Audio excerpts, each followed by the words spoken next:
Hai guys, hari ini aku mau membuat slime yang keras menjadi steril lagi. Ini udah keras ya. Tuh. Oke, langsung aja ya kita mulai. Pertama-tama kalian butuhkan air hangat, pengaduk sama wadah, dan slime yang udah keras. Pertama-tama kalian masukin slime-nya ke air hangat ya. Lalu aduk sampai dia agak berbusa. Terus kalau misalnya menurut kalian itu udah lembek, kalian boleh angkat. Tuh, airnya juga pasti berwarna ya.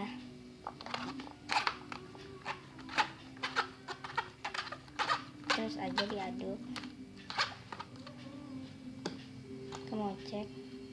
Kayak ini menurut aku udah lembek, jadi aku mau angkat aja ya. Tuh.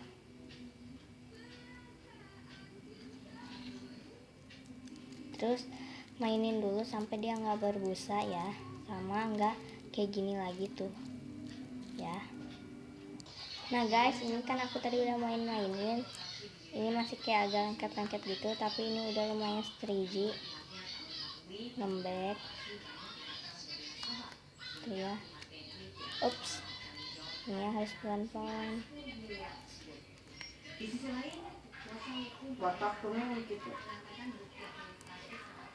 Nih ya. Oke guys, sampai di sini dulu ya video dari aku, dan jangan lupa like, comment, and subscribe ya guys. Bye.